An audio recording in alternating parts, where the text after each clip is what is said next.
What's up, guys? Mr. Second Passport here. Today I'm going to share 6 reasons why you may want to reconsider uh, investing and by depositing money in, say, CDs and Ecuador banks.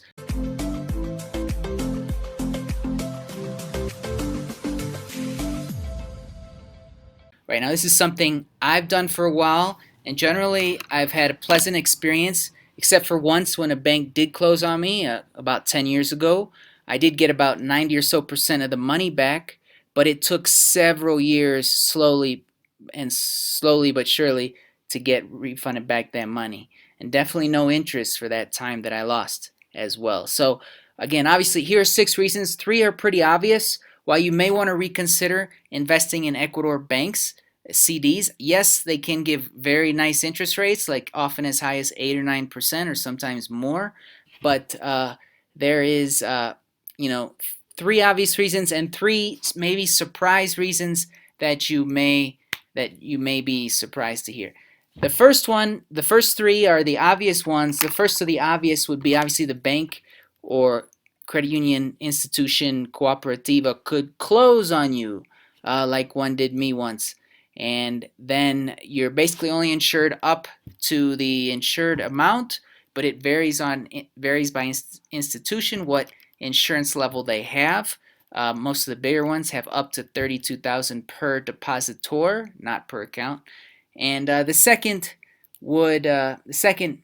reason you should maybe reconsider depositing money in Ecuador banks is the exit tax. It is getting lowered by our current president. It's down to about 3.5% at the moment here in 2023, and he's going to continue lowering it every 6 months or so until it's completely gone, but it's still there. Number 3 reason also might be obvious if you've done any business in Ecuador why you should avoid depositing money here in Ecuador is because of all the questions you get when you bring big money down to Ecuador, just because it's such a money laundering kind of country and a lot of drugs flowing through.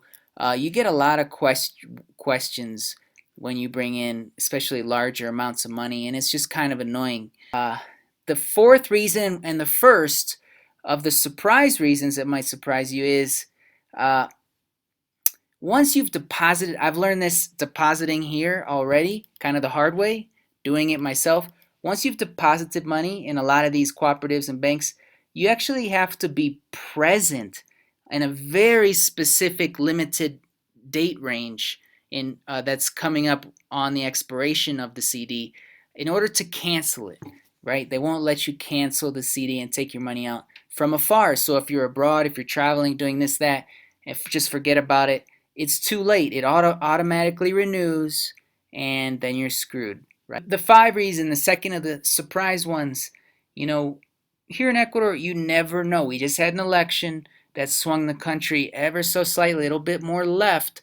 You never know when a full-blown Marxist rebellion might happen, like it almost did in June of 2022 and really bad in October of 2019. You don't know when that could hit and what ramifications that might have, again, for the banking system, right? If people can't pay back their loans, how are the banks going to give you your money back if you're a depositor if they shut the country down again like they did and create a whole bunch of roadblocks and just make it really difficult for people to live their lives and go about their business?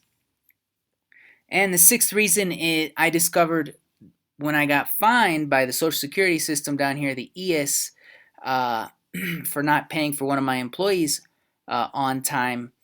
And that was when I actually went to the ES here in Quito, talked to the director himself, or one of the directors, and they told me, I asked them my options and what happens if I just don't pay this fine. And they told me, face to face. I didn't read this anywhere online. They told me face to face, you want to pay it, because if you don't, we can freeze all your accounts in Ecuador in your name.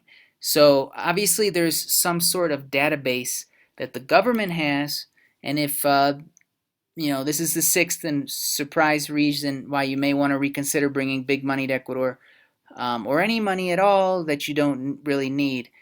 There's a database that exists, and if the wrong people tapped into it and saw that you had a bunch of money on here, you might make yourself a target for you know what. So again, another reason why you might want to reconsider bringing money to Ecuador to deposit in the local banks. Mr. Second Passport, take care.